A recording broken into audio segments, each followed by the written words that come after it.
beautiful day. Good day for this.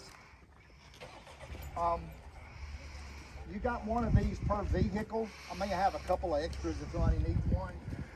But the two sources I use for this fact sheet are listed. They're both books that you can find in the bookstore over there. And notice it says Shiloh is a biblical name. It means peace, place of peace. Now, what was about to happen here those 2 days was not peaceful.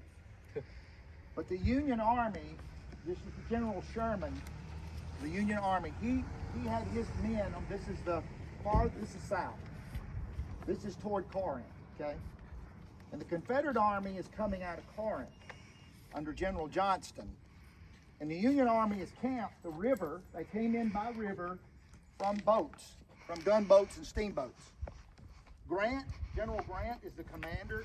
Sherman is one of his co-commanders.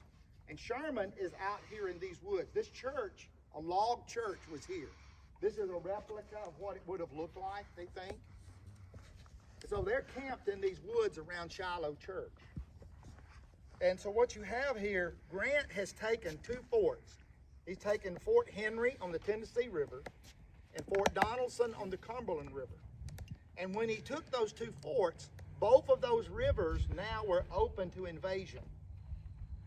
So coming up the Tennessee River, he is headquartered at the Cherry Mansion in Savannah, which is down the river about 10 miles by water.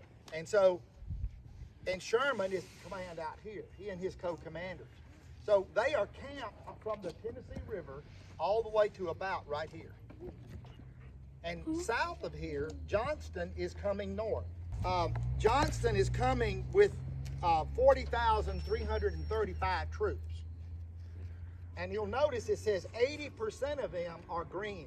They've never been in a major skirmish.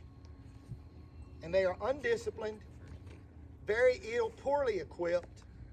I had three relatives, two on my Wallace side and one on my mother and the Lovelace side were in this army, this Confederate Army. One of them was carrying a shotgun. You know, it's an old shotgun. So what you have here is 40,335 coming through poor territory, very poor roads, and it has rained. And the day of the battle, it was in the 80s. It turned out in the 80s, and it was scorching hot. That night, it fell and sleeted that night on the soldiers wounded on the field. So this is April, you know. And you never know what's going to happen in the South in April. The Grant's army, 2/3 of them have been in battle. He has with him 42,682. So the two sides are very close. So on the first day, you have above 83,000 men engaged in battle. But during the night, during that first night, General Buell shows up from Nashville with 20,000 more fresh troops. So on that second day, there were over 100,000 men on this field. That has never occurred in the history of North America. So this is the first fight in the history of this country that fielded 100,000 plus. And it was the largest battle until Antietam and Gettysburg. More men will be killed and wounded in this battle of 2 days than any other battle, any other 2 days of the war will be killed here. So it's interesting. General Johnston was a hero of the Mexican War. General Grant, I told people this, and I think I told the class this, had the Civil War not occurred, you would have probably never heard of Grant. In all practical purposes, he had made the wrong people mad. He had made statements about the Mexican War that said it was one of the most unfair wars ever in American history.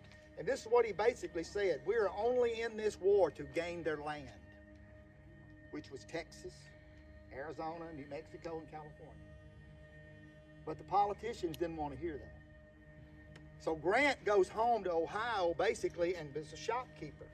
And when the Civil War rolls around, he is he decides they use him to help train local guys, and this is how he goes back into the military. Because for all practical purposes, he's out of the military and is disgraced for many ways. So Grant's 39 years old and was known to be an extremely tough fighter. At both Fort Henry and Fort Donelson, the commanders of those forts asked Grant for terms. In other words, he would send somebody and say, you know, if you don't surrender, this is going to happen. And they'd say, what are your terms? And his term was unconditional surrender. And so U.S. Grant became known as Unconditional Surrender Grant. That was his nickname of his men. One of the authors of the book that I'm going to quote here, if you'll flip to that second page, there's a couple of things I think that are important there. McDonough blames General Johnson for failing to be properly prepared for what was to come at Shiloh. First thing, he and his generals did not consider the terrain and the weather. It's pouring down rain, there's mud, some of the wagons and cannons get stuck in the roads. There's no paved roads. It's just trails through the wilderness. And they're moving 40,000 men up 3 different roads out of Corinth, and some of them are lost in the woods. They needed that dog with the compass. So, you know, you can imagine coming, it's only 20 miles from here to Corinth. That isn't easy for a military man starting out early in the morning. That's a day's march. It takes them 2 days to get here, stumbling through the dark, stumbling through the mud. So the first thing is they did not take into consideration the weather and the terrain. Now you got to imagine we're here in this time of year, and you're looking at it's not too bad. You walk out into those woods 100 yards, you get a feeling of what they saw. The thickets, the undergrowth. And one of the things you need to know, there were 7 or 8 farms here. They're yeoman farms. That means little small farms of less than 100, 150 acres. And they are families that didn't own slaves. They're just small farmers, independent farmers. And this is Sunday morning at daylight. Now, very soon they're going to be getting up and get ready to go to church, but that's before everything else breaks out, this battle. The second thing is they misunderstood the strategic importance of the Tennessee and Cumberland rivers. This author blames Grant and Sherman for not being on the defensive. They're here. There are rumors that Confederates are all out there around them, but for the most part, they ignored the rumors. And they're caught almost totally by surprise by this battle. So, the battle, notice that next thing, we're standing at Shiloh Church. It was supposed to take place on Friday, April the 4th. It did not take place until Sunday, April the 6th. The terrain, the rain, the delays, being lost in the wilderness. General Beauregard, second command of the Confederate Army, wanted to call off the attack because he told them, there's no way they don't know we're here. Can you imagine moving 40,000 men through the woods? You know they're going to be talking. You know the canteens and all the metal is going to be clanging. Plus, they're driving teams of wagons pulling ambulances and supplies, and they're pulling cannons. They don't hear them. So, Beauregard wants to turn around and go back to Corinth, but Johnston made the fateful decision to attack that Sunday morning at daylight. And the first shots were fired right down the road here. Fraley Field. It opened up about 5 o'clock in the morning. And it's interesting, in the first 30 minutes of this fight, the 6th Mississippi Infantry entered the battle with 425 men. In 30 minutes, 300 were dead and wounded. In 30 minutes. You just cannot imagine what was unleashed here. And within an hour, it was like some big monster in these woods, growling and barking and fire and screaming, with no way of knowing who is who and where's where. That smoke that filled the air, you were shooting into the blind often. And you've seen these movies where they line up and shoot at each other. No, these guys are behind trees.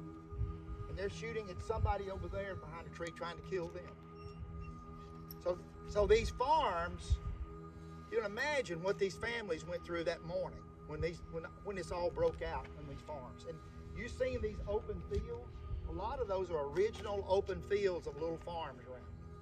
There's a couple of farm houses, cabins that have been restored on the site. I don't know if they're original houses, but they are restored on the original sites where families live.